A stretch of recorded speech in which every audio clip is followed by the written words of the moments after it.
Welcome back. आज मैं आपको आई एम संजय कुमार तिवारी। आज मैं आपको ऑप्टेटिव सेंटेंस की इनडायरेक्ट स्पीच बनाने के नियम बताऊंगा। ऑप्टेटिव सेंटेंस किन्हें कहते हैं, फर्स्ट ऑफ ऑल ये जानना ज़रूरी है।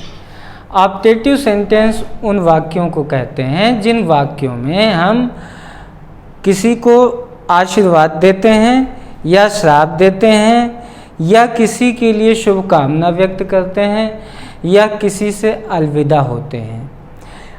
एक सपोज दैट आपने तमाम हिंदी और इतिहास की तमाम धार्मिक पुस्तकों में पढ़ा होगा, तमाम ऋषि मुनियों ने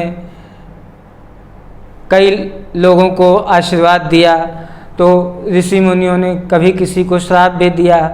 आप भी शुभकामनाएं व्यक्त करते हैं, जैसे हैप्पी होली, हैप्पी दिवाली या गुड मॉर्निंग, गुड इवनिंग।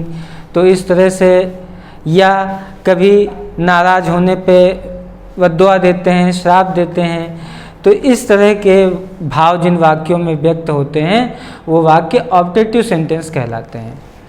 अब ऑप्टेटिव सेंटेंस में जब आशीर्वाद का भाव व्यक्त होता है तो आशीर्वाद के भाव को व्यक्त करने के लिए या शुभकामना को व्यक्त करने के लिए हम विश्ड का प्रयोग करते हैं, ब्लेस्ड का भी प्रयोग करते हैं, और श्राप के लिए हम कर्स्ड का प्रयोग करते हैं। इसी तरह से वियोग के लिए जैसे हम गुड नाइट बोलते हैं, यानी उस समय हम किसी से अलग होकर बिस्तर पे जा रहे होते हैं, या हम गुड बाय बोलते हैं, बाय बाय बोलते हैं, तो ये हम अलविदा होने के लिए, किसी से अलग होने के लिए बोलते हैं। तो ऐसे स्थानों के लिए बेड का प्रयोग करते हैं, यानी शुभ आशीर्वाद या शुभकामना के लिए विश्ड का प्रयोग, श्राप के लिए कर्स्ड का, वियोग के लिए बेड का प्रयोग करते हैं। इसके अलावा हम कोई परिवर्तन नहीं करते हैं, क्योंकि जो ऑप्टेटिव सेंटेंस होते हैं प्रायः इनमें प्रोनाउन छिपा होता है, लुप्त होता है, तो इसलिए प्रोनाउन में परिवर्तन का कोई प्रश्न ही नहीं होता है। दूसरी चीज़, ये ऑप्टेटिव सेंटेंसेस एक दो शब्दों के होते हैं, ये अपना पूरा वाक्य नहीं होते हैं। इस कारण से इनके टेंस में भी परिवर्तन की गुंजाइश नहीं होती है।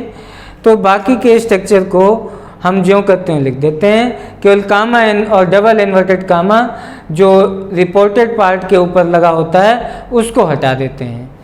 तो हमारा सेंटेंस है, he said good morning mom, उसने कहा गुड मॉर्निंग मॉम, यानी माता जी शुभ प्रातः। तो अब ये सेड था, यहाँ पे उसने शुभकामना व्यक्त की है गुड मॉर्निंग कह के, इसलिए हमने विश्ड का प्रयोग किया, he wished his mom. Good morning वैसे ही लिख दिया, केवल कामा इन्वर्टेड कामा को हटाया। प्रशांत, दूसरा सेंटेंस, प्रशांत सेड गुड नाइट। देखिए यहाँ पे प्रशांत ने कहा गुड नाइट यानी शुभ रात्रि। अब वो किसी से दूर हो रहा है, इसलिए वो गुड नाइट का प्रयोग कर रहा है। तो अब प्रशांत सेड की जगह पे हमने किया प्रशांत बेड। बेड क्यों किया? बेड जब किसी से अलग होते हैं, वियोग होता है, कोई जा रहा होता है, गुड बाय बोला जा रहा होता है, गुड नाइट बोला जा रहा होता है, तो ऐसी स्थिति में बेड का प्रयोग होगा, ही बेड गुड नाइट। तीसरा सेंटेंस है, a man said goodbye. अब देखिए यहाँ एक आदमी ने कहा गुड बाय, यहाँ भी आदमी विदा हो रहा है, दूर हो रहा है, यानी ये कोई खुशी की बात नहीं है, ये दुख की बात है। तो यहाँ पे इसीलिए विश्ड का प्रयोग नहीं है, शुभकामना का प्रयोग नहीं है, बल्कि यहाँ बेड का प्रयोग किया, a man bade. Goodbye वैसे को वैसे ही हो गया। नेक्स्ट है, he said oh that I had the wings of bird. He said उसने कहा, ओ दैट यानी है, I had the wings of bird, मेरे पास चिड़िया के पंख होते। तो ही विश्ड उसने ये कामना की, दैट कि he had the wings of birds, कि उसके पास चिड़िया के पंख होते। यहाँ पर ध्यान देना है कि हमें इस सेंटेंस के रिपोर्टेड पार्ट में सब्जेक्ट प्रोनाउन आई प्राप्त हो गया। अब जब प्रोनाउन मौजूद था तो उसको बदला गया।